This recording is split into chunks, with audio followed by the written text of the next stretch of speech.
Nada más que una entrevista.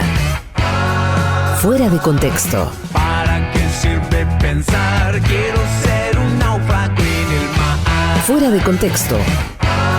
Mucho más que una entrevista. ¿Para qué sirve existir? Quiero ser un oso y dormir. Sarranz, Rodríguez, una invitada y vos. Todes. Fuera de contexto. Quizás ya ni sepan para qué.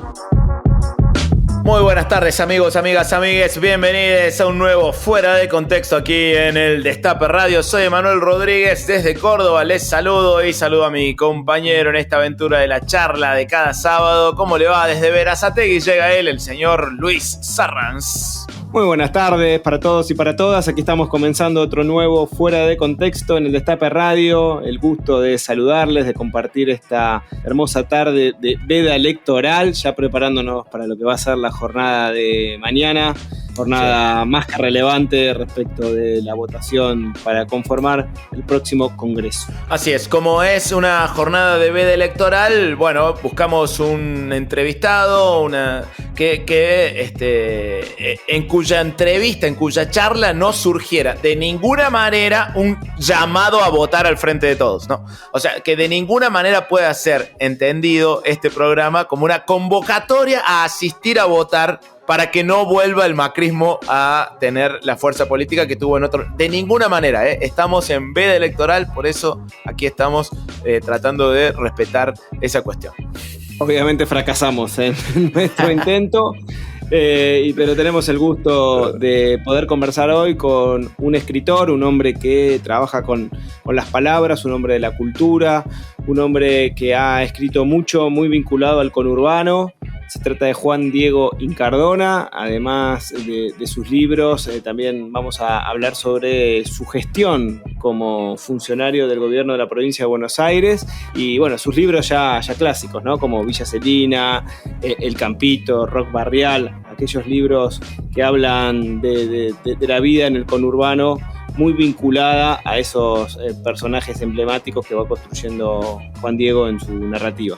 Una cita de lujo para este Fuera de Contexto. Nos pueden acompañar con el hashtag Fuera de Contexto en las redes sociales. Muchas gracias también al chat de oyentes de Telegram que sigue ahí militando el programa, como siempre. Muchas gracias, de verdad estamos más que agradecidos y emocionados por cómo siguen el minuto a minuto. Si se quieren unir, si tienen la aplicación de Telegram, lo buscan como Fuera de Contexto Chat. Recuerden también que esta entrevista y las 48 anteriores que hicimos en este ciclo de entrevistas en el Destape se pueden volver a escuchar en nuestros canales de Spotify y de YouTube. Los volvemos a subir tal cual, enteras, las entrevistas. Nos encuentran como Fuera de Contexto Radio. Les aconsejamos, si van a buscarlas en YouTube, que pongan el hashtag Fuera de Contexto Radio, así todo junto. Ahí es mucho más fácil encontrar todas las notas que hicimos en este ciclo. Recuerden que si nos van a robar o van a poner el hashtag Fuera de Contexto en Twitter, bueno, en Twitter no hay veda, en las redes no hay veda, así que allí sí nos pueden decir a quién van a votar, no hay ningún tipo de problema y vamos además ahí intercambiando mensajes en las redes un poco para calmar la ansiedad que generan las horas previas a cualquier elección y mucho más, siempre a la que está por venir, ¿no? De las mejores cosas que uno puede hacer para calmar la ansiedad siempre es leer, ¿no? La literatura te salva de tantas situaciones. de tantas situaciones. Insomnio, literatura. Ansiedad, literatura. Y es una opción, obviamente, para militar la belleza, para militar nuestro derecho a la belleza, nuestro derecho a cultivar el pensamiento, nuestro derecho a participar de fenómenos estimulantes para el cerebro, para el espíritu, para el alma. Así que bienvenida a la literatura, a este Fuera de Contexto este sábado. Te acompañamos hasta las 18 con esta entrevista, con mucha música también hasta esa hora, por supuesto. Arrancamos ahora con un poquito de música, llega Callejeros con Prohibido, luego empezamos la conversación con el escritor Juan Diego Incardona. Nada más que una entrevista. Mucho más que una entrevista.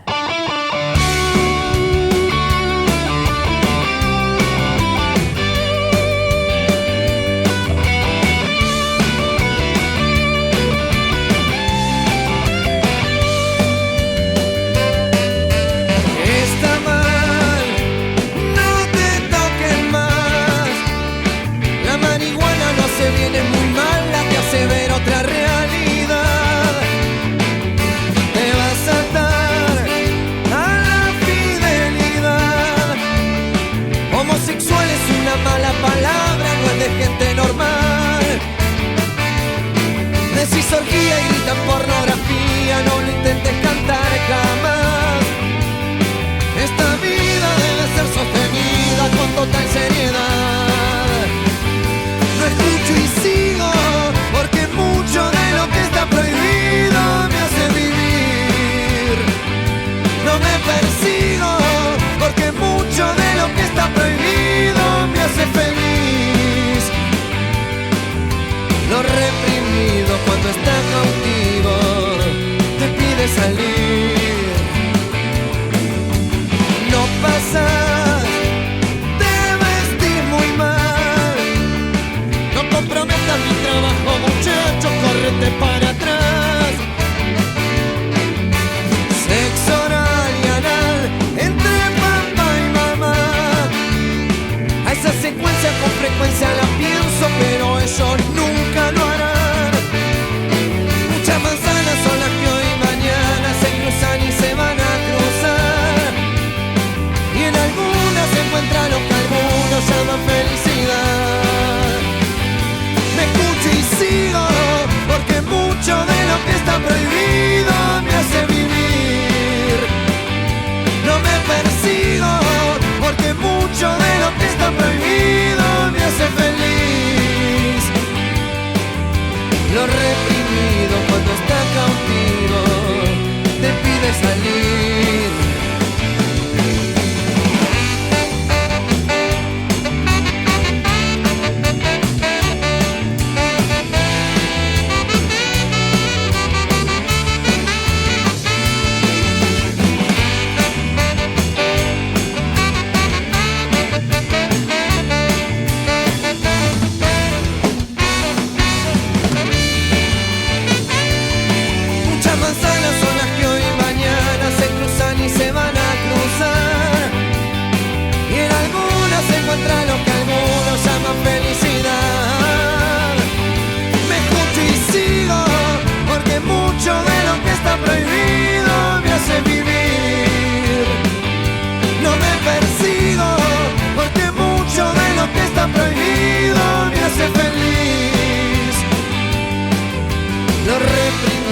Cuando está cautivo te pide salir.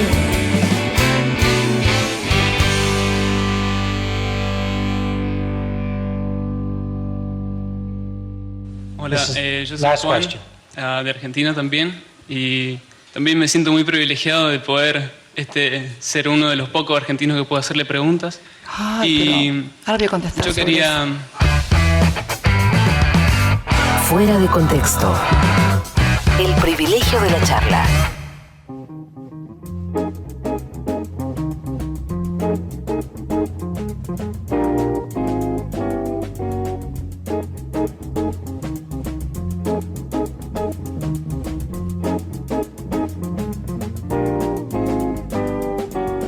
Bueno, como habíamos prometido, llegó el momento entonces de presentarles a nuestro entrevistado del día de hoy. es el escritor Juan Diego Incardona. Lo conocen seguramente, dirigió la revista El Interpretador, una de las mejores revistas virtuales sobre literatura. Allí, por ejemplo, se publicaban relatos que hablaban de una vida en el corazón del conurbano matancero, y esas historias se volvieron luego un libro, Villa Celina, en el año 2008, y ahí empezó la producción en serie, El Campito en el 2009, Rock Barrial en el 2010, Amor Bajo Cero en el 2013, bueno, entre tantos son otros que fueron llegando, Las Estrellas Federales en 2016, La Cárcel del Fin del Mundo en 2019, el más reciente, La Culpa Fue de la Noche, escrito ahora en plena pandemia, así que vamos a poder también conversar sobre eso.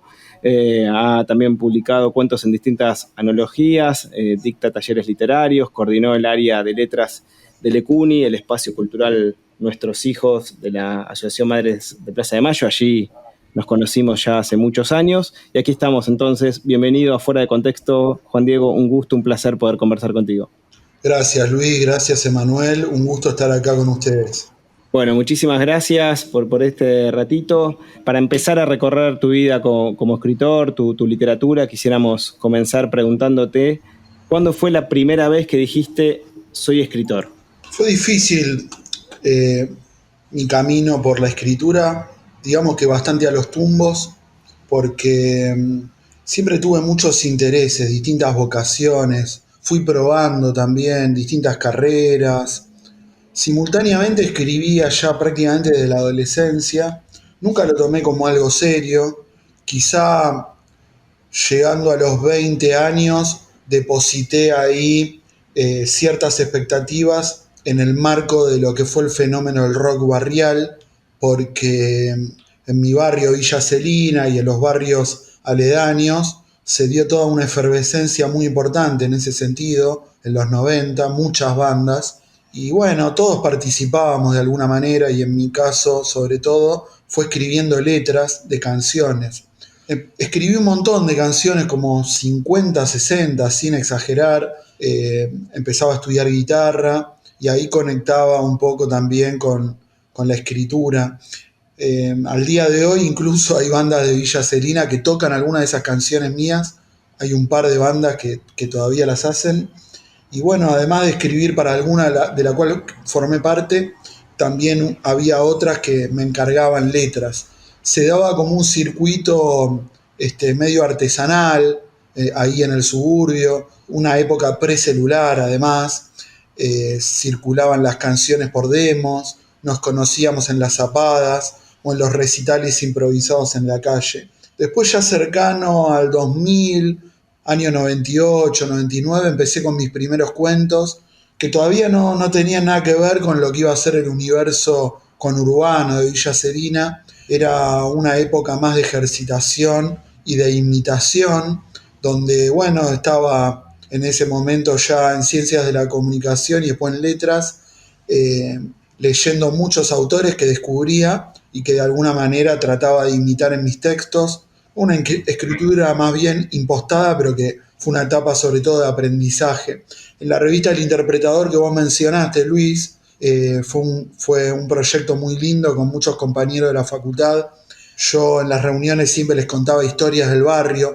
Ellos me escuchaban y me pedían que escribiera sobre eso. Yo hasta ese momento no me había detenido en que esos recuerdos, esa experiencia vital podía ser interesante para otros. Y para ellos resultaba fascinante.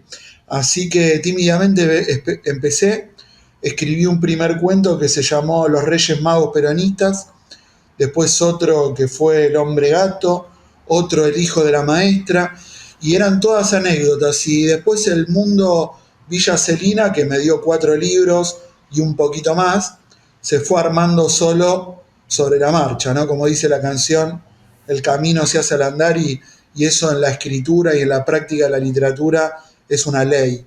¿Y cómo cómo se fue modificando ese territorio o cómo se fue modificando en tu interior, en tu cabeza, en tu obra, ese territorio, una vez que lo empezaste a considerar también un territorio literario? Sí, fue muy loco porque quizá al principio me pasaba lo que le pasa a muchos cuando se nutren de la memoria. Uno a veces tiene la obsesión por querer contarlo todo, tal cual pasó. Pero la literatura, la narrativa en especial, no consiste solamente en lo que uno dice, sino también en lo que uno calla, en los silencios significativos que produce y que le dan profundidad al texto. Y no todo sirve cuando uno se pone a editar la memoria. De pronto se capturan cosas e incluso se pueden mezclar con otras. En algún momento lo que pasó se me empezó a mezclar con lo que podría haber pasado y también con el sueño, con las fabulaciones, con la imaginación. Y quizá la marca más importante para mí se dio sobre todo en El Campito, ya que mis 2 primeros libros, Objetos Maravillosos y Villa Celina, son muy autobiográficos, más allá de que Villa Celina ya propone un pacto de ficción, hay muchos relatos que para mí sucedieron tal cual. Pero en El Campito empecé a jugar un poco en el texto. Había personajes del barrio, de la realidad, que se mezclaban con personajes de la política. Los pibes de la esquina, mis amigos, de algún modo se juntaban con mis amigos de la literatura, con los autores que había leído. Y bueno, Art, Borges, Rulfo, Alejandra Pizarnigo, Flannery O'Connor, se venían a tomar una birra a Giribone y Ugarte, ¿no? A partir de esa mezcla se empezaban a dar historias nuevas y todo un universo que se empezó a armar solo. Ahora, estas referencias cartográficas del barrio, digamos, en tu literatura, vos ya sos un referente de la narrativa contemporánea nacional, regional también. Digamos, ¿cómo trabajás esas referencias puntuales a la hora de construir los relatos, digamos? Por ejemplo, ¿en qué pensás en algún lector? ¿Tenés algún lectora tipo en tu cabeza a quien le escribís? No, creo que en un punto se fue dando de manera intuitiva, de conectar mucho por el placer de contar historias que me gustaran a mí, ¿no? Siempre fui muy lúdico, desde chico jugaba mucho y armaba ciudades en mi casa con los juguetes, los ladrillitos, los soldaditos. Transformaba los objetos cotidianos en otra cosa, ¿no? La terraza, el lugar donde colgábamos la ropa, se convertían en un barco, la flota enemiga era la línea de monobloc de la Richerio, la General Paz.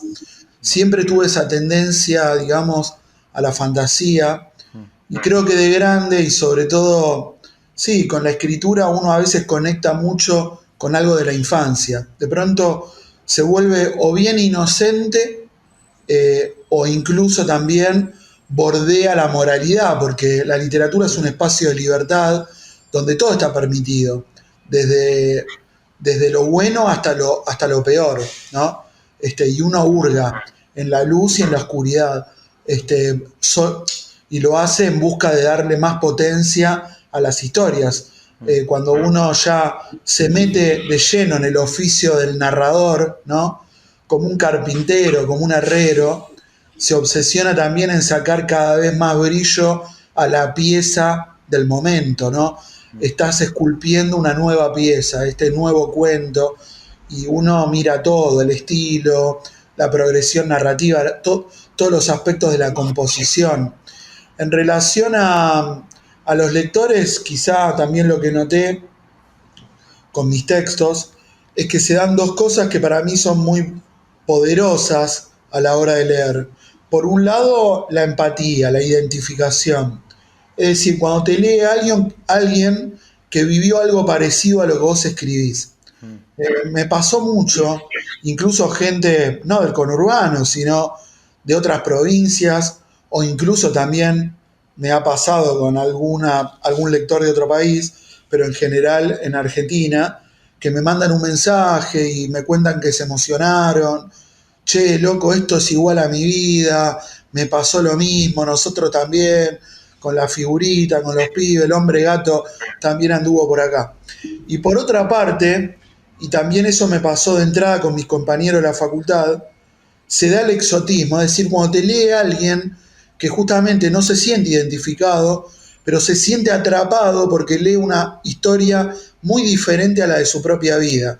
Entonces eso le genera curiosidad. Mis amigos de la Facultad de Filosofía y Letras, la mayoría, eran de Capital. Y estas historias matanceras, para ellos eran, no sé, como una excursión a los indios Ranqueles, pero del otro lado de la General Paz. Era una cosa exótica, exuberante, colorida, en un lugar que siempre estuvo cargado de mitificaciones, de peligros, ¿no? Así que creo que los lectores se me fueron dando en ambas polaridades. Mencionabas esto de lo exótico, lo exuberante, que le resulta a un lector capitalino. Y también pienso que empezaste a escribir con este registro en una época bastante carveriana, ¿no? O sea, hacia esa mitad de la primera década del 2000 estaba muy marcada por ese estilo más carveriano y en una generación de escritores que también cultivaron mucho ese estilo bastante más parco, ¿no? Con mucho menos adjetivos, por decirlo. ¿Cómo te influyó esa cuestión generacional, eso de escribir con estos pibes que hoy por hoy ya son muchos de ellos grandes autores de la literatura argentina, pero que se fue armando ahí como una comunidad? Yo recuerdo particularmente un partido de fútbol que se organizó entre escritores porteños y escritores cordobeses, que estaba Santiago Yach, Juan Terranova, bueno, estabas vos en el grupo de mail. No recuerdo si viniste a jugar, pero estaba, Carlos Godoy de Córdoba, Fede Falco, Lamberti, una generación, ¿no? Que uno encuentra. ¿Cómo influyó formar parte de esa generación en tu producción? Sí, ese partido fue ida y vuelta. Yo no fui a Córdoba, pero jugué la revancha acá en el Open Gallo. Y de hecho hay muchas fotos y videos de ese día. Después del partido terminamos todos en una terraza, cantando, zapando. Yo me acuerdo que tocaba la guitarra y hay muchos videos muy lindos de esa tarde. Es verdad, yo creo que a mí me gusta mucho la literatura norteamericana. De hecho, en la Universidad Nacional de Burlingame di una materia durante 2 años que se llamó Cuentos Norteamericanos y doy mucho de esa narrativa en mis talleres. Es cierto lo que decís de Carver y de cierta influencia más austera o minimalista en la narración. Creo que es interesante porque obviamente abre toda una nueva dimensión literaria donde el silencio también es un valor y no cualquiera puede construirlo y generar esas atmósferas o esos lenguajes que son más bien implícitos y se cargan de algún modo de lo simbólico. Yo creo que tengo 2 tipos de escritura. Por un lado, a veces noto que me gana la pulsión por contar, donde yo me concentro en contar una historia, entonces subordino al lenguaje a la historia y se vuelve más llano, más coloquial. Siempre aprovecho la oralidad, sobre todo cuando trabajo la saga con Urbana, en los diálogos. En general me gusta meter un contraste entre un narrador más moderado, que se pueda mover, digamos, por el centro del registro, y los personajes que tal vez puedan tener señalamientos o marcas más forzadas para tener más color como en la construcción de los personajes. Sobre todo cuando es narrativa breve, que no hay tanto tiempo como en la novela para dotar de personalidad al personaje, los diálogos son una buena oportunidad y a veces me encontré administrando muletillas y bueno, tomando decisiones donde un personaje usa determinados giros y otros no. En ese caso, de algún modo, yo también trato de limitarme y no tener un lenguaje ni cargado de adjetivaciones, no desaforado, sino más bien tranquilo y que refuerce la estética desde las mezclas y no tanto desde la acumulación de palabras.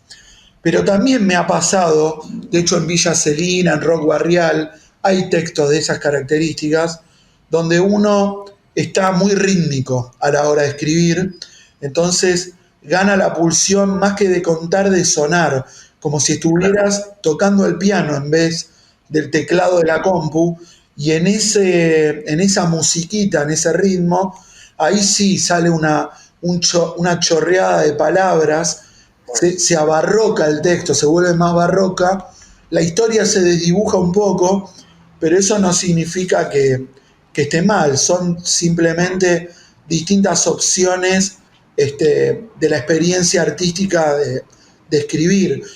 Yo creo que cuando me pasa eso, sobre todo pienso en textos como Que viva la música, Andrés Caicedo, o La naranja mecánica de Anthony Burgess, o El almuerzo desnudo de William Burroughs, ¿no? Son esos libros bien cargados, bien...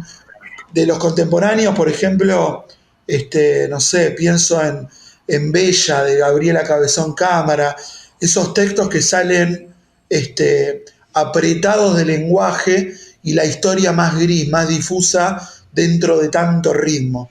Creo que de algún modo las dos cosas. Fuera de contexto.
Vos también, Pazman. Vos también la tenés adentro. Fuera de contexto. El golazo del sábado.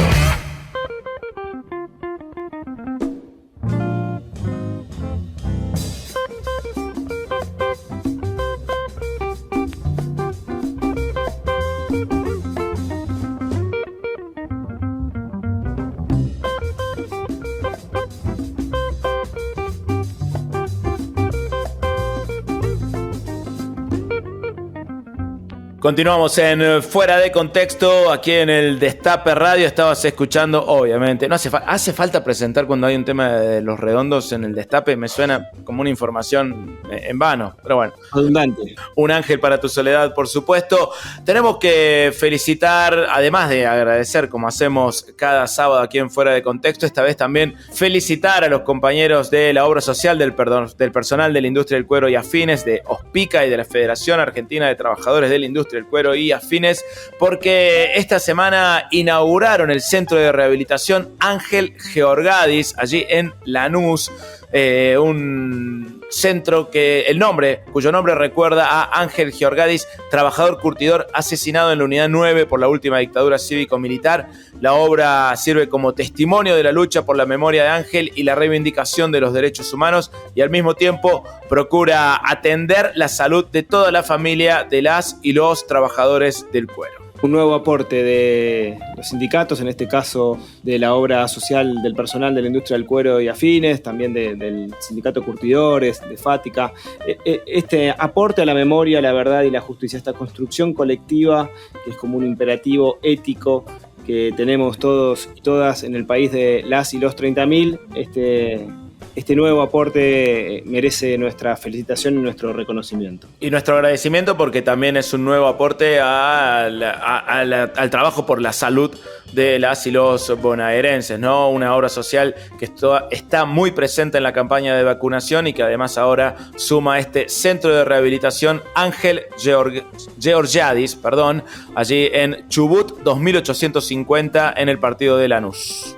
Ya seguimos en un ratito con la conversación con Juan Diego Incardona. Recuerden que todas las entrevistas que hacemos aquí en Fuera de Contexto en el Destape Radio luego pueden leerse en formato gráfico en la revista Contraeditorial, ingresando a contraeditorial.com, donde además van a poder ver las diversas notas allí publicadas, entre ellas una muy interesante de Patán Rajendorfer hablando sobre la banalidad del mal, sobre este aviso fúnebre publicado en el diario La Nación que despide a la viuda del dictador y genocida Jorge Rafael Videla por parte de funcionarios de la dictadura genocida. Llega Catupecu Machu con A veces vuelvo, luego seguimos conversando con Juan Diego Incardona. Estás en Fuera de Contexto en el Destape Radio. Fuera de Contexto, todo se presta.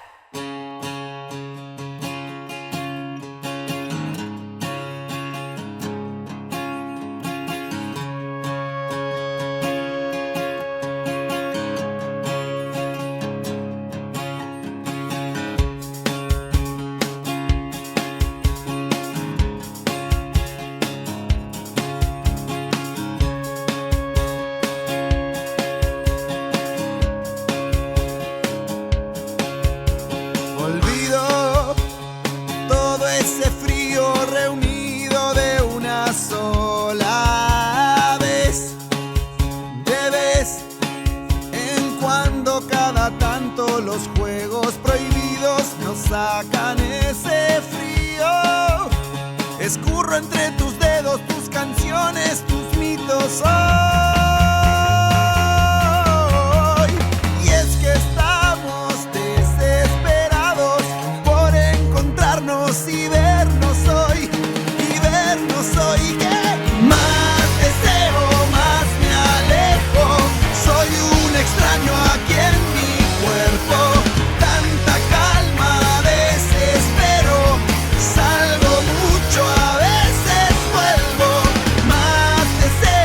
Más me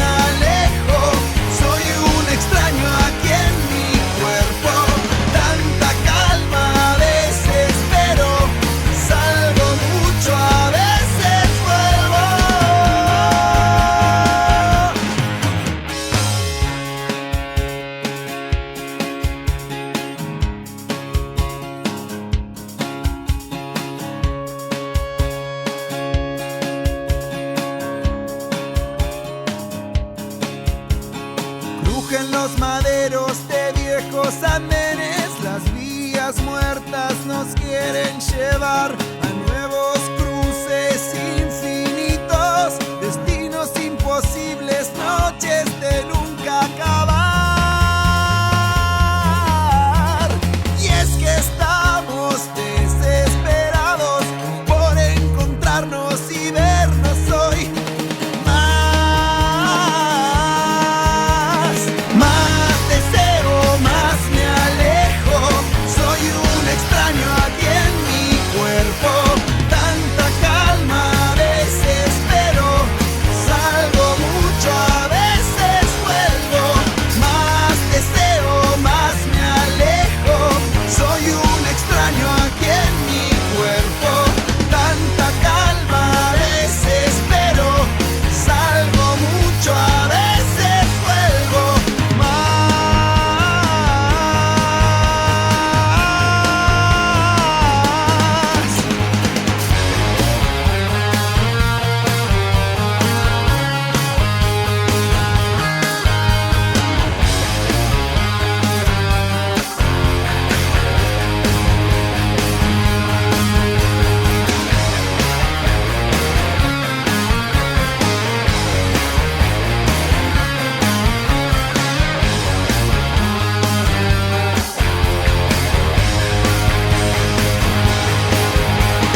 Más deseo, más me alejo.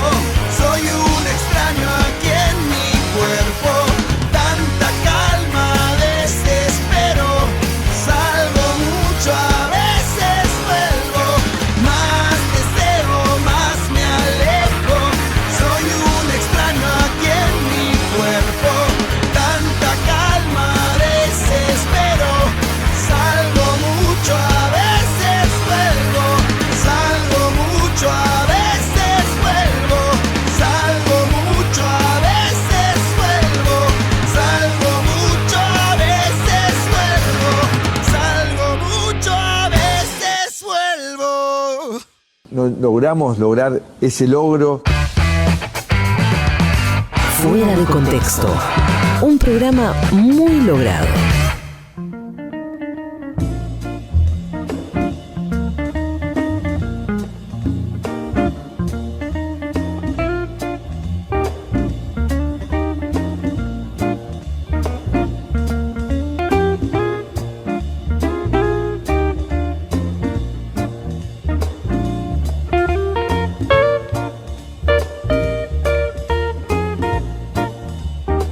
Seguimos en Fuera de Contexto aquí en el Destape Radio. Estamos conversando con Juan Diego Incardona, escritor, compañero, amigo de la casa, casi metiéndonos en la cocina de su literatura, en bucear en ciertos registros, ciertas marcas, y en ese sentido indudablemente aparece el escenario de Villa Celina, de La Matanza, donde naciste, donde viviste, y el barrio como elemento identitario.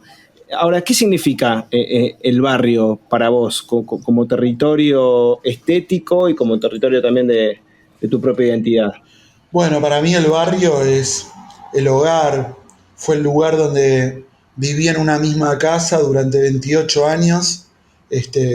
Me fui medio grande, ¿no? De la casa familiar, con una primera novia que tuve, que me fui a Edo, y nunca me voy a olvidar lo que fue ese día cuando me fui de Celina, sabiendo que yo ya probablemente no iba a volver.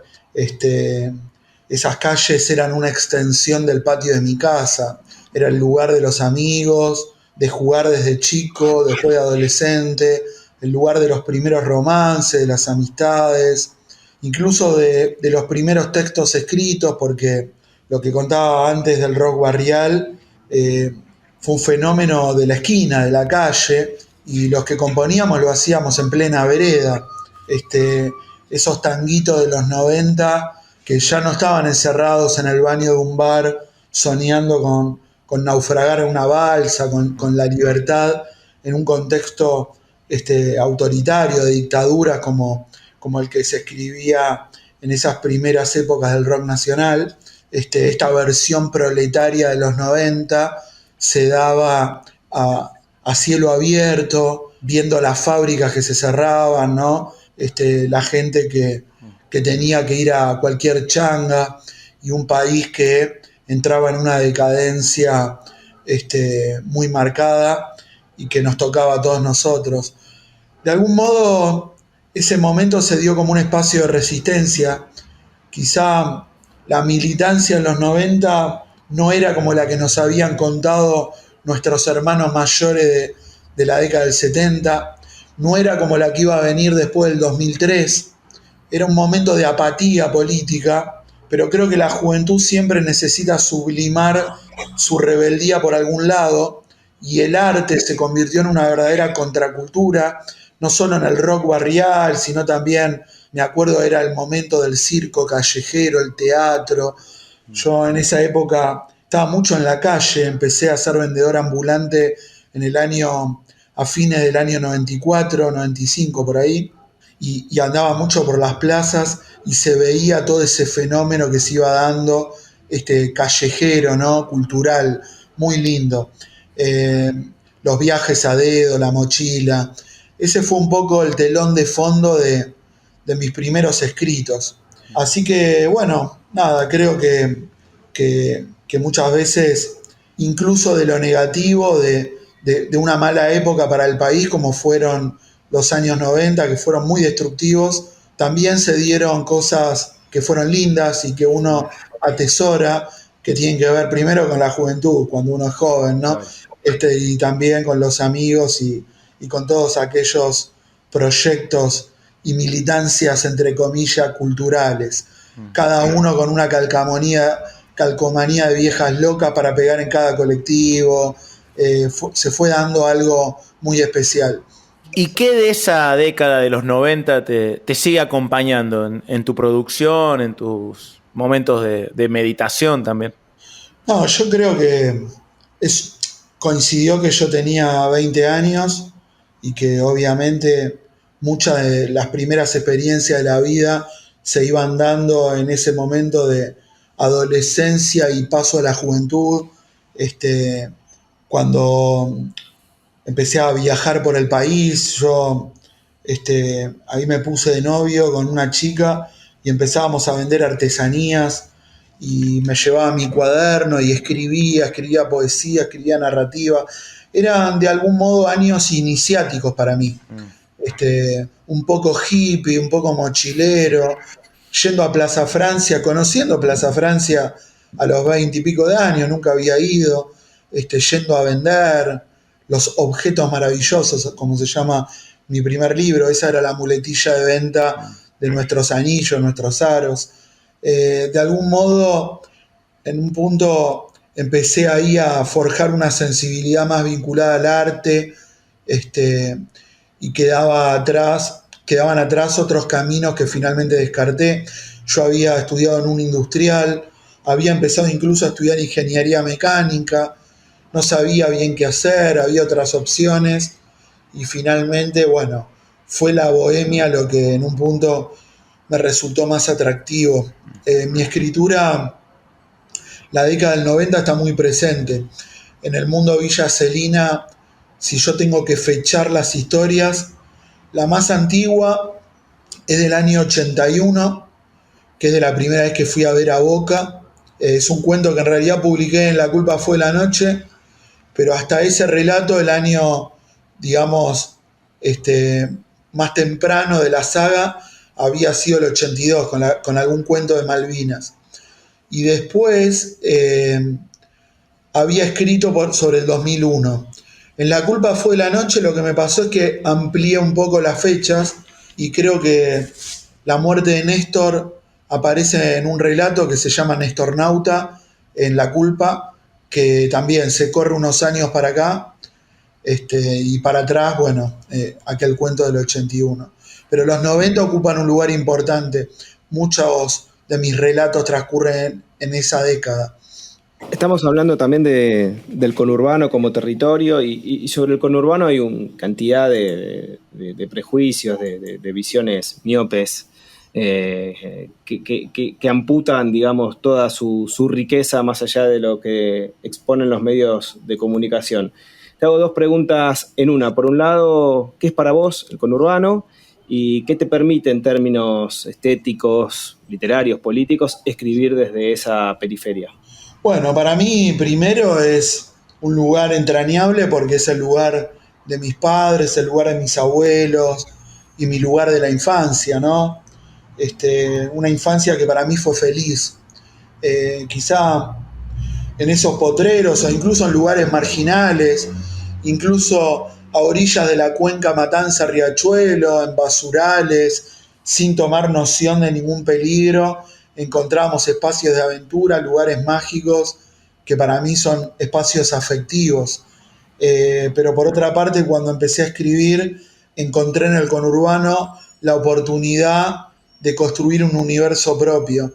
La verdad es que ya estudiando letras y leyendo literatura argentina, noté que era una geografía que no estaba muy trabajada, que en general si aparecía la periferia de Buenos Aires era más que nada fruto de un viaje, de una excursión, de alguien que vivía en el centro y se movía hacia la periferia. Me refiero sobre todo a los textos canónicos, porque probablemente muchos escritores de los barrios, así como de los pueblos, escriben, producen obra, pero tal vez eso después no ingresa en las legitimaciones de la literatura que uno puede conseguir, pero probablemente está. Pero dentro de lo que yo había leído, salvo algunos pocos antecedentes como Flores robadas en los jardines de Quilmes, de Asís, o Lanús de Holguín, no había mucho más. En Borges, en Art, hay momentos donde hay desplazamientos hacia los bordes o bien hacia el arrabal o hacia un conurbano medio ruralizado de la época. Entonces, bueno, de alguna manera empecé a escribir el conurbano que viví. Un conurbano que hoy Villa Celina pertenece al primer cordón, ya no existe como están los libros, porque ese conurbano mezcla de asfalto y de pasto, que un poco es la esencia del conurbano. Ya tiene mucho menos pasto en el primer cordón, y los grandes descampados, los potreros de mi infancia, hoy ya están todos edificados. El barrio era chiquito y ahora había más de 100.000 habitantes, entonces esos lugares de oscuridad a la noche que rodeaban la luz del barrio y que eran también un espacio de imaginación, o el lugar de los cañaverales, a donde nos íbamos con mis amigos de aventuras, donde había liebres, cuises, perdices, algo más parecido al campo que a la ciudad, tampoco existe más. Pero eso me permitió hilvanar en el Campito, en las Estrellas Federales, un universo que conserva junto a la urbanidad la dimensión de la naturaleza. Me parece que el conurbano tiene eso como marca muy fuerte y que todavía en el segundo y tercer cordón se sigue viendo. ¿Te jode, te molesta la etiqueta de autor chabón? Yo creo que eso fue al principio, cuando publiqué Villa Celina en el año 2008. Fue un título de una nota de un diario. Y después, durante 1 o 2 años, sobre todo cuando se iba dando cierto fenómeno sobre la literatura del conurbano, que muchos autores empezábamos a escribir de los lugares donde proveníamos, se iban dando las etiquetas, que en general son reduccionistas, que muchas veces el periodismo cultural, en un texto acotado como es la reseña, necesita llamar la atención con frases más bien espectaculares, ¿no? A mí me gusta mucho cómo se lee en el marco de la universidad. Mis libros de la saga Villa Celina son muy leídos, no solo en las escuelas secundarias, muchas escuelas me han invitado a ir y leen algunos de esos relatos de Celina y de Roc Barrial, sino que también en varias universidades lo han laburado. Es muy loco, ya estoy coleccionando tesis, por decirlo de alguna manera. Ya tengo 8 tesis en mi compu que me mandó gente de la Universidad de Córdoba, de la Universidad de Rosario, de la Universidad del Sur de Bahía Blanca, gente que se recibe trabajando sobre mis cuentos, lo cual para mí es como una especie de malentendido del destino, ¿no? Porque es muy gracioso ver cómo, según Foucault, según Deleuze, analizan a mis amigos o a mi vieja, ¿no? Y a todos los personajes que aparecen ahí en el barrio. Pero la verdad es que es muy divertido, pero también son cosas muy interesantes las que se dicen cuando se labura con tiempo y se trabaja una obra. Eso de Chabón, obviamente, fue una réplica de una etiqueta que se adjudicó al rock barrial, obviamente de manera despectiva. A mí la palabra chabón, que viene del lunfardo del tango, o que incluso de la vereda de los 90, todos la hemos usado y yo también. Pero el mote que pone el periodismo sobre el rock, o que quiso en algún momento replicarse en algunos autores conurbanos, está totalmente cargado de prejuicio. Ya hace varios años que nadie dice eso, y creo que evidentemente, como diría Art, por prepotencia de trabajo uno construye una obra. Ya publiqué 8 libros, va para el 9º, y ahí ya hay un universo. Y en todo caso, el barrialismo o el chabonismo también podrías tenerlo Faulkner con su Yonapatagua, Joyce con su Ulises y su Dublín, o Onetti con su Santa Marina, Rulfo con su Comala y Gabriel García Márquez con su Macondo. Ya es una estrategia antigua de la literatura ubicar geográficamente un mundo para depositar ahí las historias que para nada tienen que caer, digamos, en los límites de ningún tipo de costumbrismo, sino que todo lo contrario, pueden ser historias universales que se cuentan en la aldea, ¿no? Pintarás tu aldea, pintarás el mundo. Para mí Villa Celina también fue una estrategia para hablar de muchas otras cosas, de cuestiones que la literatura trabaja, de lo humano, de la humanidad, ¿no? De qué trabaja la literatura sino eso, ¿no? Los misterios de la personalidad de los seres humanos, y también obviamente los espíritus de época, los 80, los 90, los 2000, a través del filtro de un barrio, de una localidad, de un partido, de La Matanza, ¿no?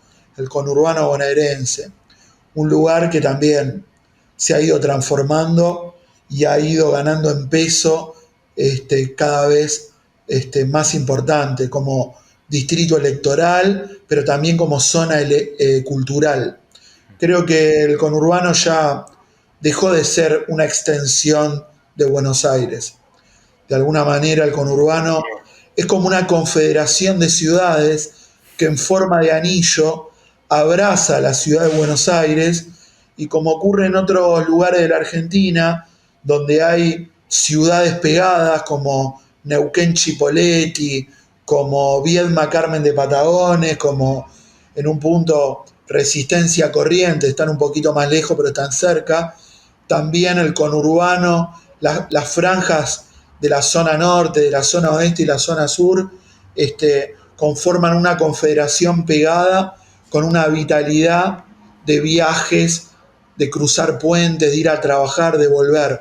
Lo mismo pasa con la gente de Chipoleti que va a Neuquén, o de Neuquén a Chipoleti, que vive en un lugar y trabaja en el otro. En un punto pasa lo mismo. Creo que hoy ya los grandes partidos del sur, de Avellaneda, de Lanús, del sur profundo o del oeste, y también toda la línea norte, tienen una vitalidad propia, cultura propia, y ya no son aquella primera extensión de Buenos Aires, son otros centros más que una periferia porteña. Fuera de contexto.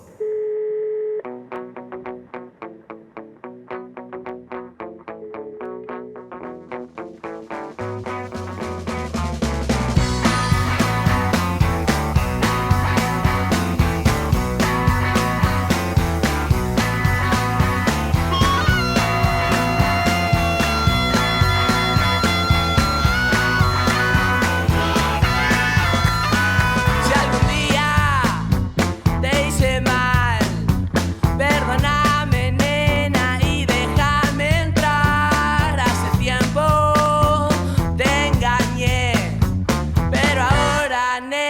nena, quisiera volver a casa.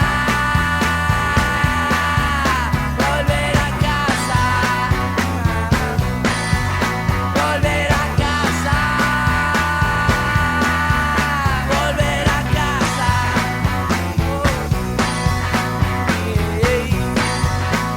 Vamos. Con el tiempo volverás a extrañarme, nena, y me buscarás, porque un día me cansé, pero ahora, nena, quisiera volver a casa. Volver a casa. Volver a casa. Volver a casa.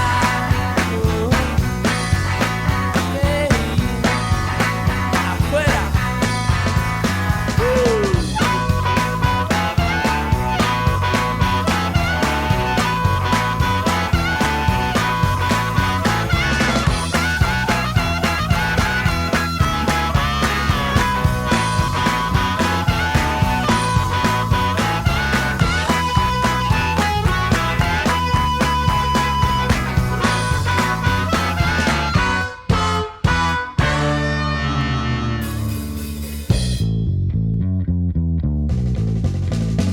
Si algún día te hice mal, perdóname, nena, y déjame entrar. Hace tiempo te engañé, pero ahora, nena, quisiera volver a casa.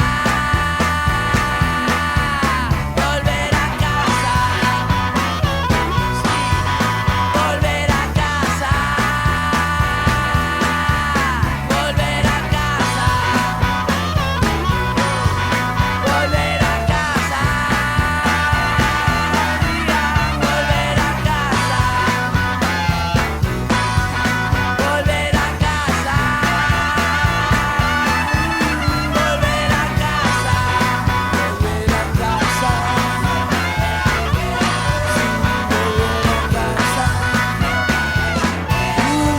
Volver a casa.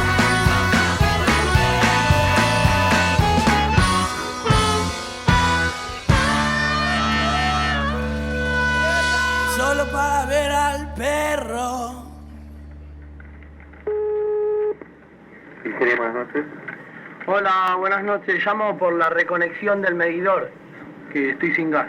Me estoy equivocado. ¿Cómo? Estás hablando de una pizzería. Perdona. No, está bien. Chao. El siestero de los sábados. Fuera de contexto.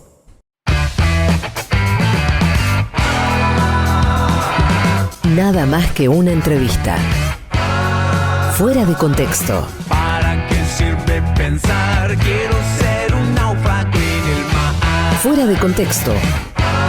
Mucho más que una entrevista. ¿Para qué sirve existir? Quiero ser un oso y dormir. Sarranz, Rodríguez, una invitada y vos.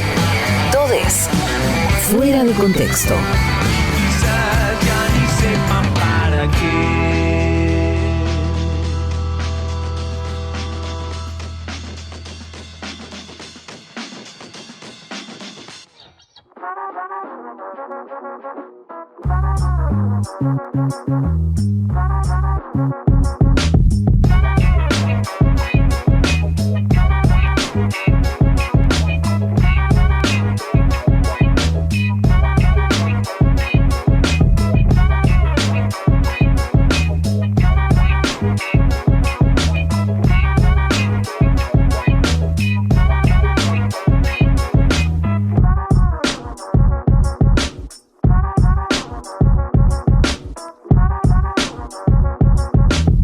la segunda hora de Fuera de Contexto. En un ratito seguimos conversando con Juan Diego Incardona. Esperamos que la estén pasando tan bien como nosotros. Interesantísima charla sobre literatura, sobre conurbano, sobre peronismo, obviamente. Tenemos que agradecer, como hacemos cada sábado, a los municipios que nos ayudan a poner al aire este Fuera de Contexto aquí en el Destape Radio. Me gusta este programa, esta conversación, porque es una reivindicación del conurbano, y como conurbánico me siento también muy feliz de esa reivindicación, y también de agradecer a dos municipios del conurbano, como a Morón y al municipio de Merlo, que hacen posible que este programa salga al aire. Así es, vamos a estar en Morón. Atención, que ya hay fecha puesta para la vuelta de Peroncho a Morón. Volvemos a actuar en el Centro Cultural Bartolina, en el espacio ahí de Nuevo Encuentro, en French y Abel Costa, en el municipio de Morón, el viernes 10 de diciembre. ¿Qué fechita? ¿Con qué memoria? ¿Qué fecha? ¿Con cuánta historia? ¿Con cuánta memoria? Reapertura de Bartolina, todos felices, por supuesto. Vamos a estar haciendo Peroncho con entrada a la gorra. Atención, reservas en la web de Bartolina, en las redes sociales de Bartolina, están todos los datos. Viernes 10 de diciembre, vuelve Peroncho a Morón. Va a ser una fiesta, los esperamos a todos y todas allí. ¿Te venís conmigo? Hace mucho que no venís conmigo, pero no a verlo, sino que no, estuviste te estoy bardeando al pedo. Fuiste a la primera de la vuelta, pero hace mucho que no venís solo conmigo, no con amigos. Todos quieren venir al conurbano ahora, ¿viste cómo es la cosa? Todos entre la primera y la tercera sección ahora quieren venir todos. Bueno, los recibimos a todos y a todos vos desde la primera hora. Hay que decirlo porque Bartolina es tu segunda casa. No, Bartolina, actué muchas veces en Bartolina, así que nadie puede decir que soy un arribista, ni un oportunista, ni mucho menos. No, igual aquí abrimos las puertas ampliamente, es con todos. No, por supuesto, es con todos, y le quiero agradecer, por supuesto, a los compañeros y compañeras de Bartolina que me han invitado en su semana inaugural, ¿no? Vuelve a abrir un corazón de la cultura moronense, así que es todo un orgullo que me hayan invitado, que hayan pensado en mí. Allí estaremos 10 de diciembre, 21 horas, en Bartolina. Peroncho vuelve a Morón y vamos a terminar de armar la gira de ese fin de semana. Dejo acá la preocupación, o sea, si alguien me quiere invitar para el 11, para el 12, ya voy a andar por la zona. Bueno, seguimos entonces conversando con Juan Diego Incardona, seguimos recorriendo el conurbano y la literatura. Primero un poco de música, llega la Versuit, el Gordo Motoneta, y luego seguimos conversando con Juan Diego Incardona en Fuera de Contexto, aquí en el Destape Radio. Fuera de Contexto, mucho más que una entrevista.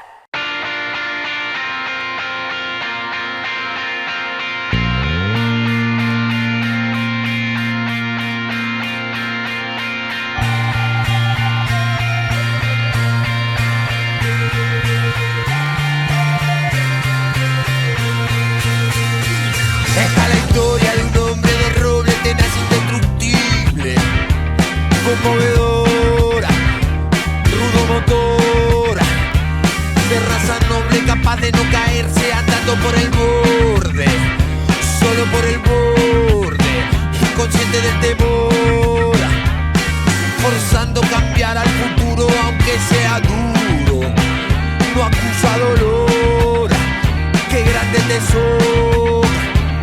Incandescente, juegos de fuego para bancarse el presente. Todo derrite, todo devora. Se siente contenta la gente cuando él está ausente. No siente temor, no siente temor. Él es el gordo maravilla, te pisa y te astilla. Qué fuerte pisón, qué fuerte pisón. Y no cae, se escala la recaída y otra vez va para arriba. Es de terror, conmovedora. Por eso digo que para el imparable que te fulmina, si te pisa te aplasta. No puede parar, no puede parar. El gordo motoneta no puede parar, no puede parar, no puede parar.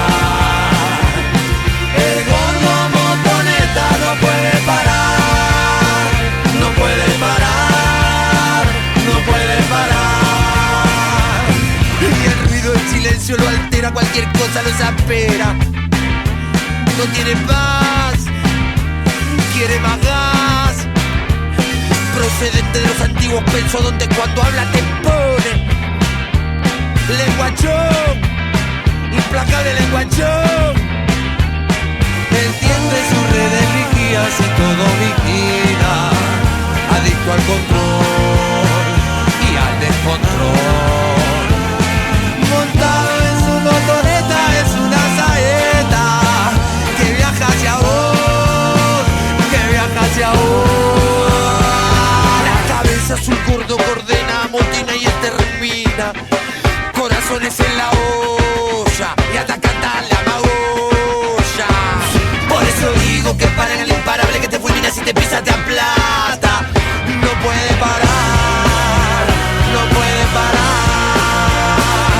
El gordo motoneta no puede parar, no puede parar, no puede parar. El gordo motoneta no puede parar, no puede parar, no puede parar. El gordo motoneta no puede parar, no puede parar, no puede parar. El gordo motoneta no puede parar, no puede parar, no puede parar. Ratatouille, ratatouille, y ratatouille, ratatouille, ratatouille, ratatouille, sí, ratatouille, ratatouille. Hola, yo soy Juan, de Argentina también, y también me siento muy privilegiado de poder ser uno de los pocos argentinos que puedo hacerle preguntas. Pero ahora voy a contestar. Yo quería... Fuera de contexto. El privilegio de la charla.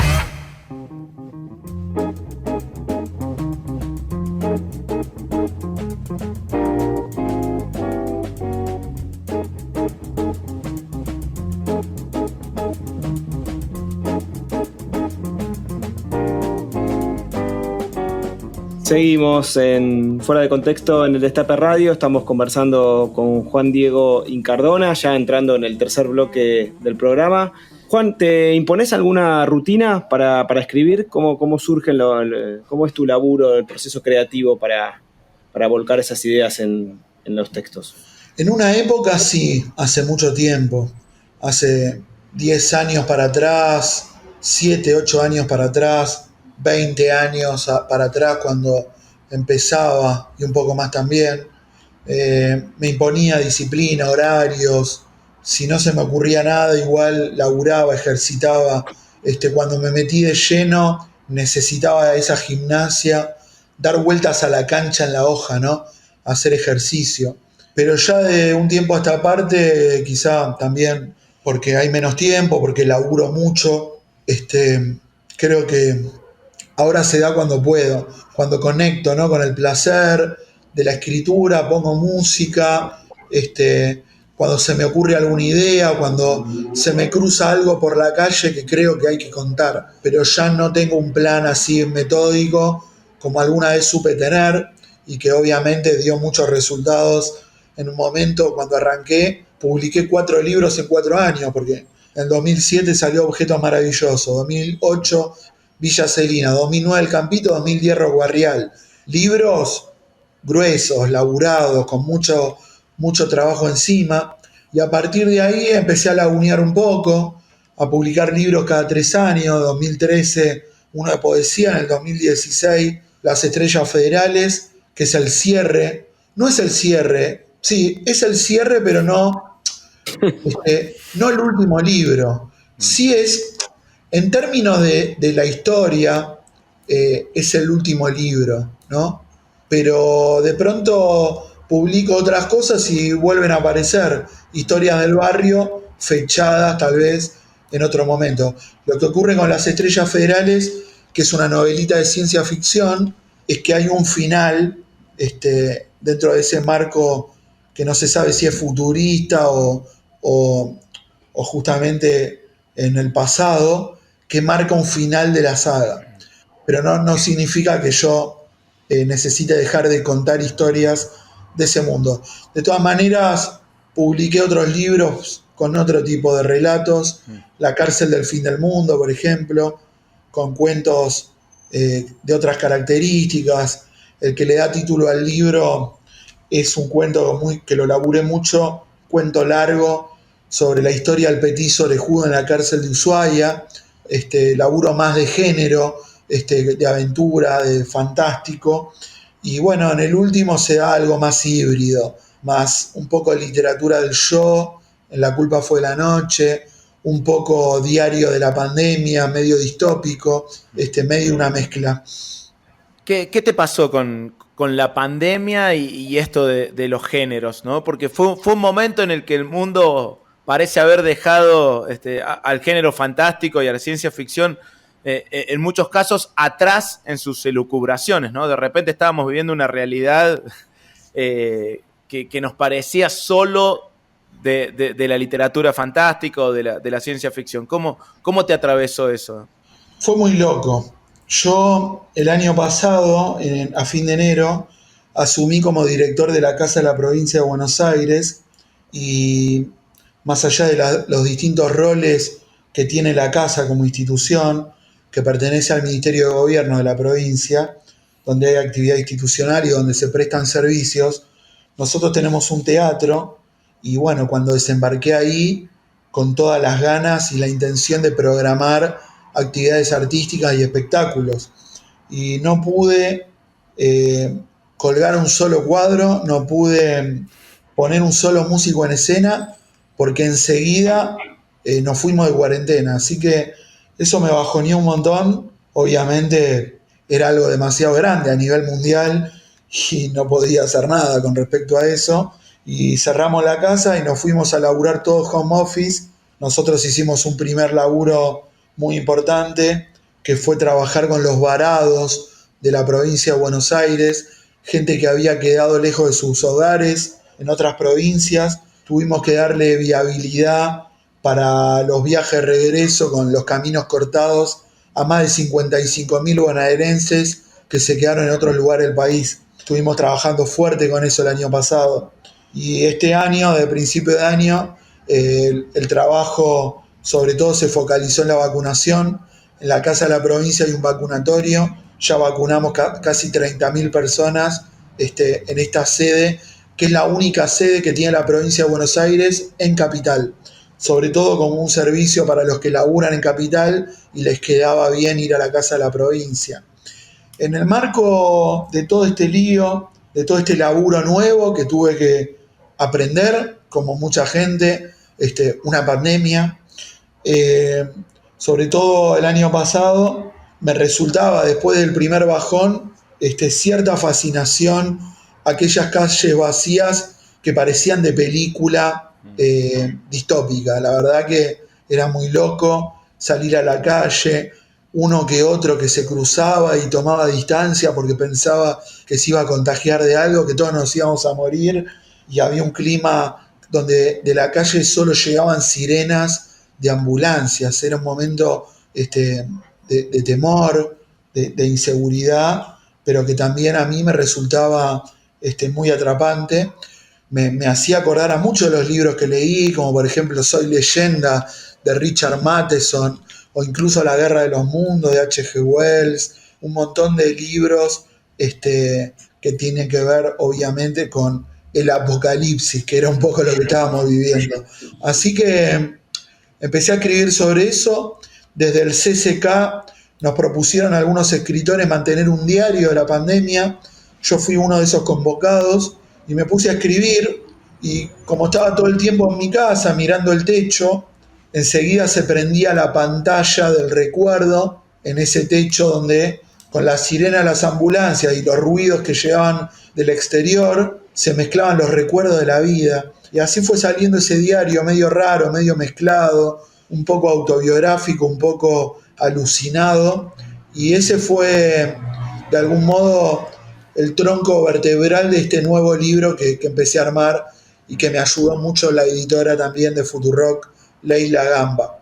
Y en ese sentido, digamos, el libro tus libros tienen mucha calle, digamos, ¿no? Tienen mucho barrio, como decíamos antes, están sucede, digamos, en el espacio público y es muy loco escribir uno mientras uno tiene la imposibilidad de salir, ¿no? De que está encerrado en las cuatro paredes. Bueno, no hay nada más literario que eso, ¿no? En términos de ficción. Es verdad. ¿Cuánto te costó, digamos, hacerlo, esa producción en esas condiciones? Está buena esa pregunta, Luis, porque dentro de mis relatos, la gran mayoría transcurre en la calle. Prácticamente todo lo que escribí, me siento cómodo en la calle, porque mi vida fue en la calle. Primero viví en un barrio donde estábamos todo el tiempo en la calle. Nosotros, hasta que se hacía de noche, era jugar en la calle, estar en el campito. Y después, pasados los 20 años, yo fui 13 años vendedor ambulante. O sea, vivía laburando en la calle. Entonces, tengo mucho de eso, de la vía pública, del barrio o incluso de la ciudad de Buenos Aires, de las plazas, el transporte público. Por eso muchas de mis historias, la gran mayoría, son de ese modo.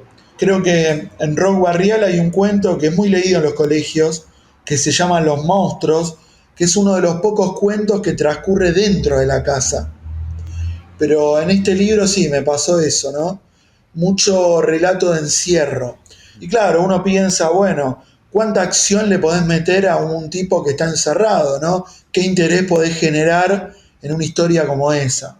Y bueno, ahí iban apareciendo cosas graciosas para mí, que se me iban ocurriendo, de la neurosis de alguien que está encerrado y un poco mezclado con los recuerdos, y se fue armando ahí un pastiche un poco interior y un poco de paranoia de lo que llegaba de afuera en forma de amenaza. Fuera de contexto, todo se presta.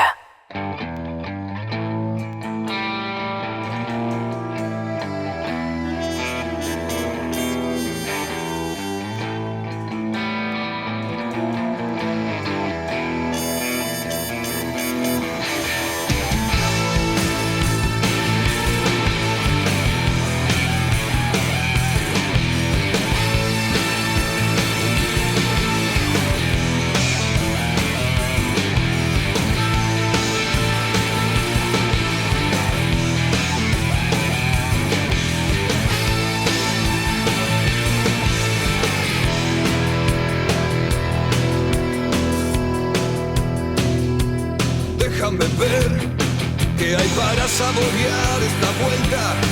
La carta no está siempre a tu alcance en los matutinos. Loco de pensar que se disputa el poder y la gloria, y con el frío de un reino las almas congelar. Cuánta verdad, cuánta mentira y cuántas palabras, y todo este motor para devastar tu inconsciente. ¿Y en qué lugar habrá consuelo para mi locura? Esta ironía con que se cura, si el final es en donde partir. ¿Y a quién llamar? ¿A quién golpearle la puerta tan tarde? ¿Con quién hablar cuando no hay nadie? Si esta noche no puedo dormir.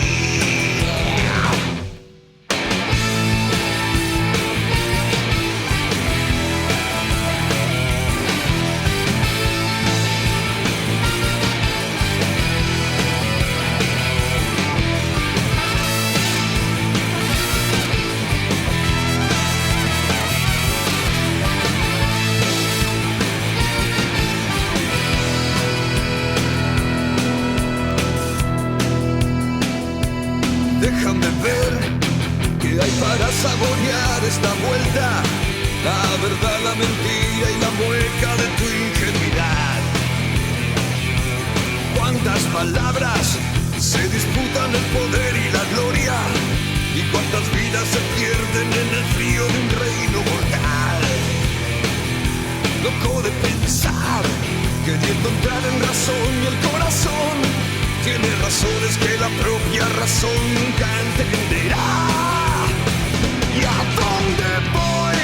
Siempre voy a buscar lo que es mío, aunque el planeta termina en el círculo y el final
Vos también, Pazman. Vos también la tenés adentro.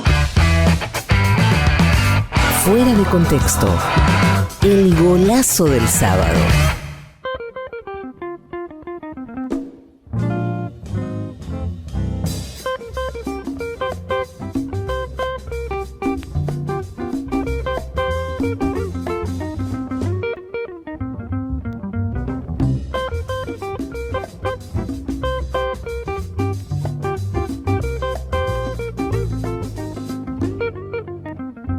Estamos en Fuera de Contexto aquí en el Destape Radio, último bloque de esta conversación con Juan Diego Incardona. Juan, recién mencionabas tu trabajo en la Casa de la Provincia de Buenos Aires.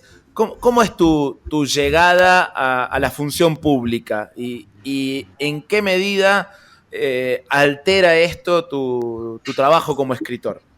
Bueno, yo ya venía laburando, creo que desde la época de las madres, desde el año 2008, si no me equivoco.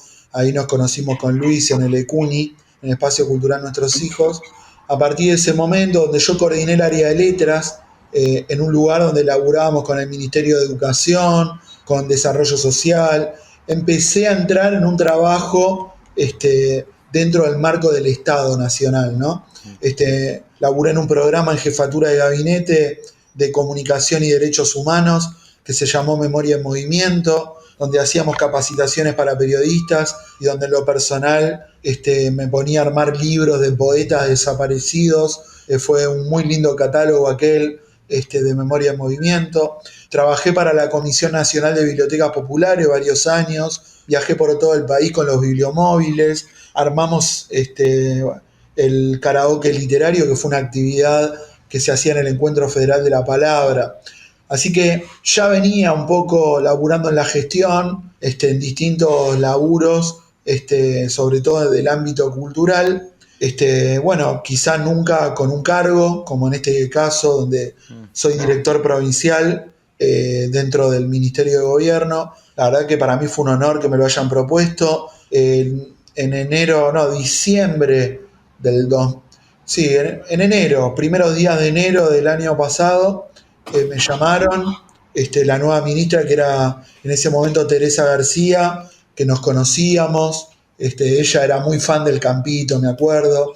Se fue dando todo, lo comentó con nuestro gobernador, con Axel, él también me conocía, y se fue dando algo que para mí fue inesperado, porque jamás había buscado algo así. Y me llamaron, me dijeron que fuera a La Plata, que me querían proponer algo, y obviamente acepté. Un gran honor para mí estar en ese lugar que existe desde el año 1948, que era la casa del gobernador Domingo Mercante, un gobernador histórico del peronismo, y que además es la figura central del campito. Terminé laburando en la casa de Mercante, más allá de que Domingo Mercante no es un personaje del campito, es una figura que aparece presente, porque ahí en el libro hay un barrio que se llama Mercante, y los enanos peronistas, que es como una especie de señor de los anillos peronista, el campito, estos personajes todos se apellidan Mercante. Y bueno, terminé ahí, en este lugar que fue fundado por Perón y Evita en el 48, en un acto, hay fotos. Y bueno, es un lugar que es histórico de la provincia de Buenos Aires y también del peronismo, por su fundación. La verdad que estoy muy contento de estar ahí. Actualmente la nueva ministra es Cristina Álvarez Rodríguez. Hay justamente un cambio en la gestión del ministerio. Nosotros estamos trabajando a full con la vacunación. Es un lugar donde se hacen DNI, donde hay distintos organismos provinciales, se rematricula gente en la delegación de salud, está IPS, todos los trámites previsionales, hay un tribunal de faltas, un montón de trámites se pueden hacer para muchos bonaerenses que en vez de tener que irse hasta La Plata tienen la posibilidad, si viven cerca en el conurbano, de venirse a la Casa de la Provincia. Y además, bueno, el lugar tiene un teatro hermoso, que los quiero invitar porque les cuento que estamos empezando con las primeras actividades presenciales. Quiero invitar también a los oyentes. Ahora se van a dar algunas presentaciones de libros, pero la actividad más importante a la cual quisiera que vengan va a ser el viernes 26 de noviembre, que vamos a formar parte de lo que es la Noche de las Casas de Provincia, que es un evento similar al de la Noche de los Museos, pero que se hace desde hace 9 años.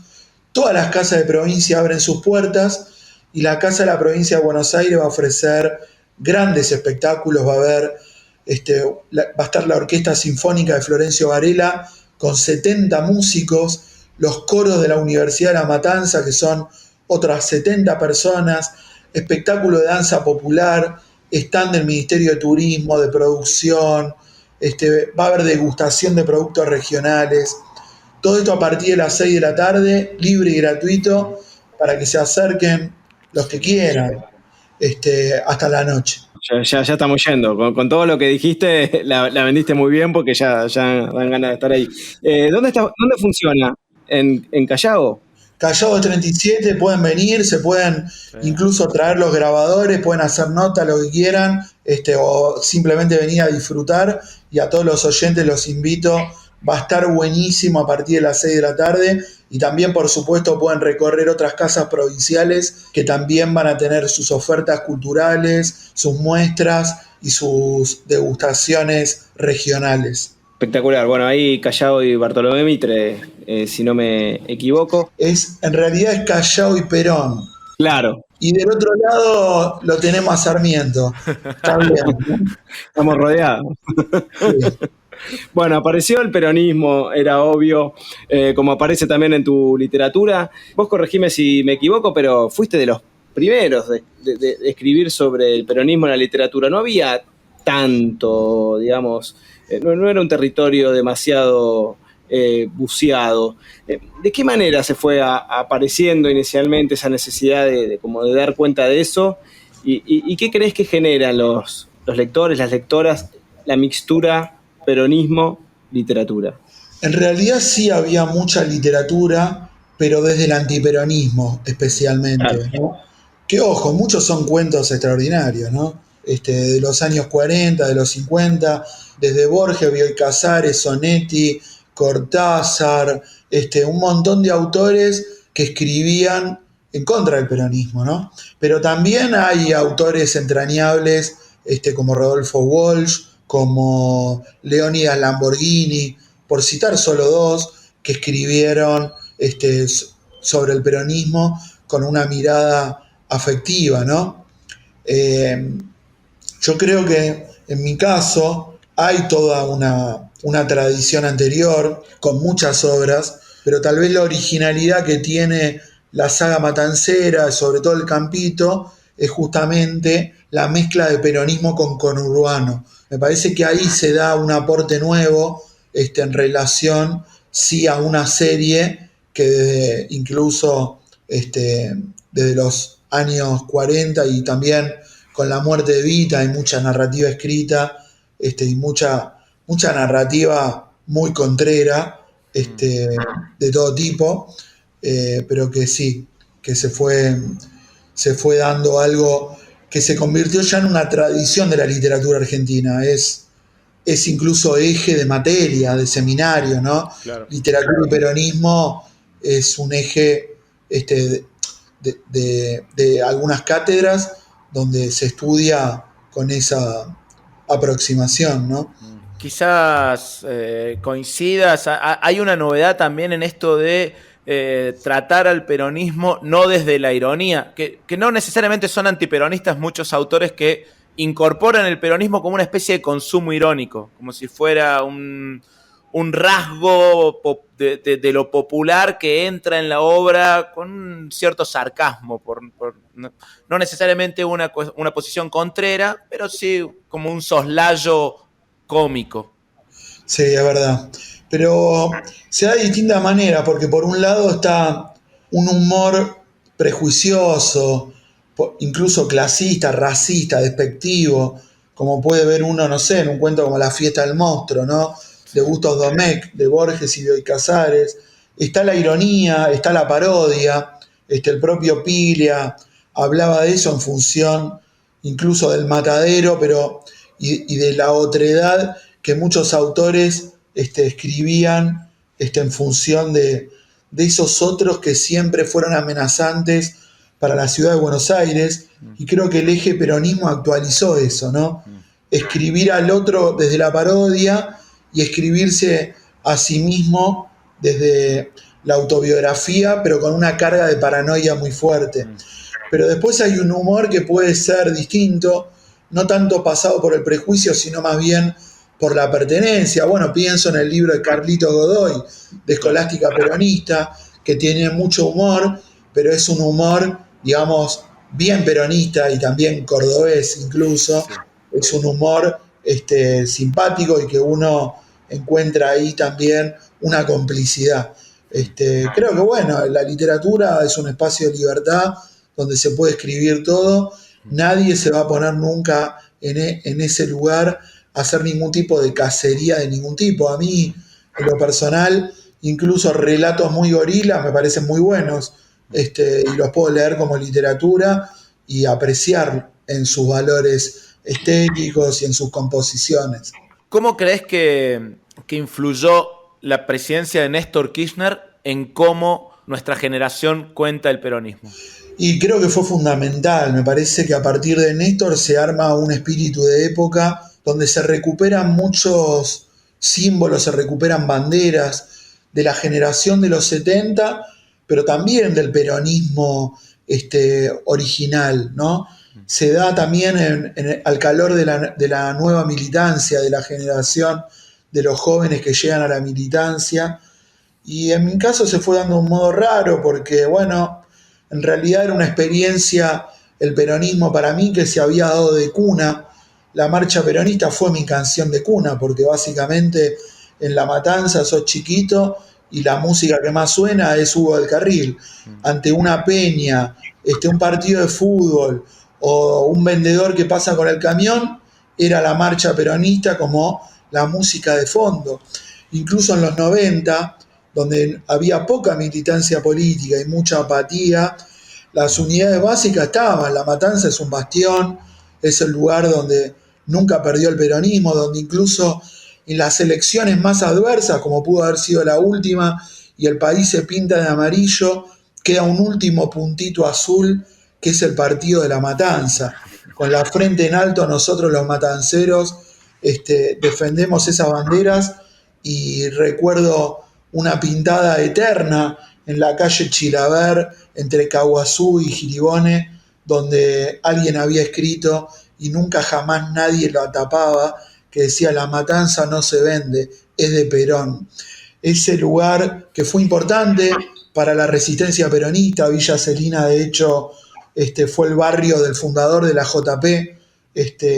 También muchos de los primeros militantes de la resistencia andaban por la zona, así que también es un lugar que tiene mucha tradición, donde hay muchas fotos de las pintadas de la resistencia de los años 60, de los 50 y 60. Creo que, bueno, La Matanza también es un lugar que se ha vuelto muy importante. Es el lugar que muchos temen y el lugar que muchos amamos. Qué hermoso cierre, qué hermoso final para esta conversación con el amigo Juan Diego Icardona. Un lujo que nos dimos aquí en Fuera de Contexto. Esta charla sobre literatura, peronismo, conurbano y tantas otras cosas. Muchísimas gracias, Juan. Un gusto enorme de poder conversar. ¿Estás dando algún taller en este momento? Sí, tengo 2 talleres en este momento. Uno los miércoles, que lo doy por Zoom, sigue hasta incluso todo diciembre. Y el otro, el de los viernes, que es presencial, que se termina ahora a fin de noviembre. Pero vamos, el taller se llama Taller Eterno. Con ese grupo ya estamos hace 7 años y todo el tiempo se incorpora gente nueva. Así que si alguien está interesado en mis talleres, puede mandarme un mail, buscarme en las redes. Aparezco como Riachuelito. Riachuelito no es Nahuelito, este es un bagre gigante que anda por el riachuelo y que es un personaje de mi novela El Campito. Me pueden mandar ahí o buscarme. en las redes, por Instagram, por Twitter. Y nada, si están interesados y el año que viene pueden sumarse a alguna de las propuestas que vamos a armar. Muchas gracias, Juan, por este rato aquí en Fuera de Contexto y ojalá nos podamos ver ahí en la Casa de Buenos Aires. Vengan cuando quieran, el 26 tiene la Noche de las Casas, el 3 vamos a hacer también otra jornada muy linda con las universidades del conurbano, se va a llamar La Lengua Conurbana, vamos a ir difundiendo los distintos eventos. Gracias Luis, gracias Emanuel y bueno, saludo a todos los oyentes, gracias por este espacio. Nada más que una entrevista. Mucho más que una entrevista.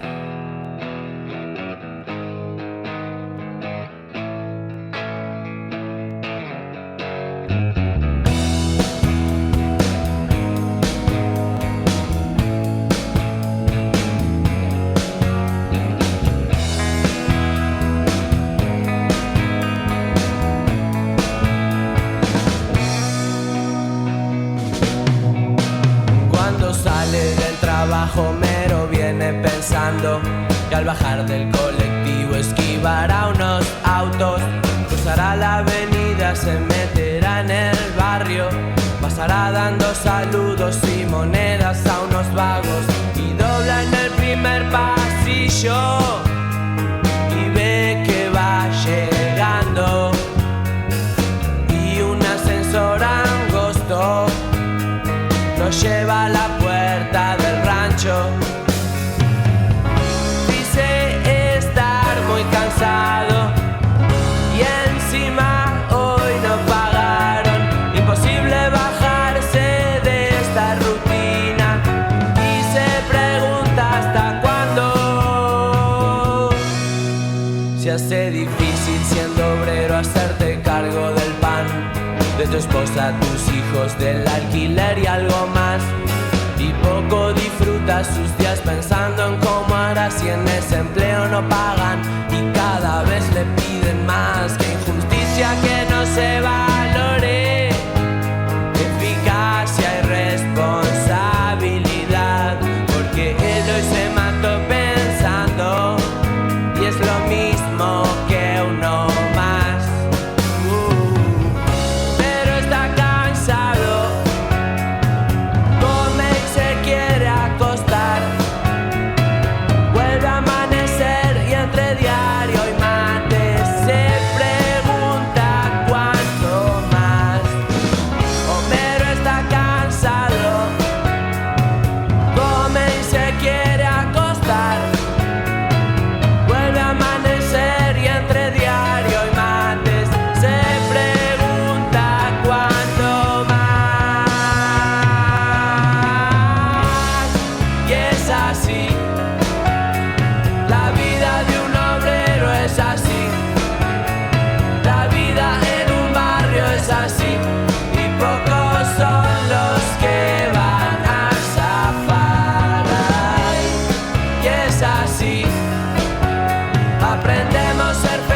Es así, la vida del obrero es así, y pocos son los que van a zafar.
No logramos lograr ese logro.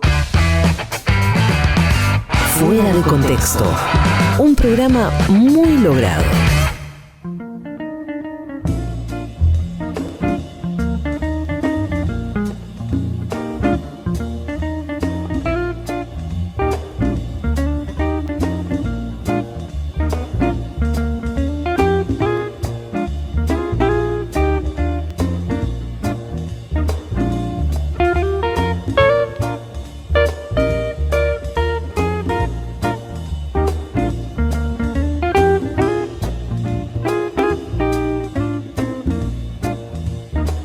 Llegamos al final de este Fuera de Contexto. Muchas gracias a la gente que nos acompañó en las redes con el hashtag Fuera de Contexto. Esta entrevista, esta charla con Juan Diego Incardona va a quedar subida más o menos lunes, martes en nuestro canal de YouTube y de Spotify. Las entrevistas anteriores de Fuera de Contexto ya están publicadas, las pueden escuchar y las pueden leer también en el sitio de Contraeditorial.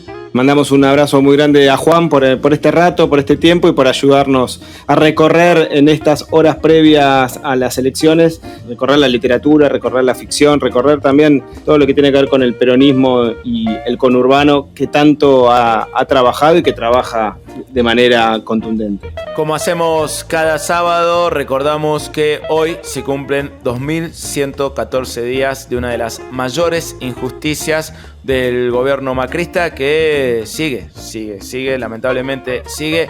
Milagros Sala lleva 2114 días como presa política, 703 días ya van con este gobierno nacional. El gobierno de Jujuy, con Gerardo Morales a la cabeza, con Carlos Pedro Tadeo Blaquier en las sombras, le ha abierto a Milagro y a los compañeros y compañeras de la Tupac 17 causas falopa, 17 causas delirantes, 17 causas que son una infamia del lawfare en la provincia de Jujuy. Y en esta tradición de recordar ciertos hechos emblemáticos y efemérides, recordamos que este jueves pasó la marcha 2274 de las Madres de Plaza de Mayo, el encuentro de cada semana con sus hijos, 2274 jueves de manera interrumpida, este hecho que conecta sin duda el pasado, el presente y el futuro, porque del futuro no sabemos absolutamente nada, no sabemos qué va a pasar mañana, no sabemos si va a seguir siendo calor o frío en los próximos veranos o inviernos, pero sí sabemos que en Argentina los jueves a las 3:30 siempre va a haber alguien en la plaza junto a las y los 30.000. Lo que ojalá no siga ocurriendo es que Stornelli siga siendo fiscal. Por el momento sigue siendo así. Tenemos un fiscal federal procesado por espionaje y por extorsión y sigue cumpliendo con sus funciones. Nos empezamos a retirar de este Fuera de Contexto. Se quedan con el amigo Nico Esquivel, por supuesto, con su cápsula. Un enorme abrazo para Nico por el hermoso trabajo que hace cada sábado para ayudarnos al buen vivir, que es nuestro derecho siempre. Los científicos del palo con ¿Para qué sirve pensar? Suenan en la despedida del Fuera de Contexto. Querido Luis, nos encontramos el sábado que viene. Nos vemos el sábado que viene. Aprovechamos también para agradecer a Nicolás Colombo, el productor del programa, y a Juan Pocho Monasterio, el editor y hombre que se multiplica en diversas tareas. Nos encontramos entonces, sí, el sábado que viene. Chau.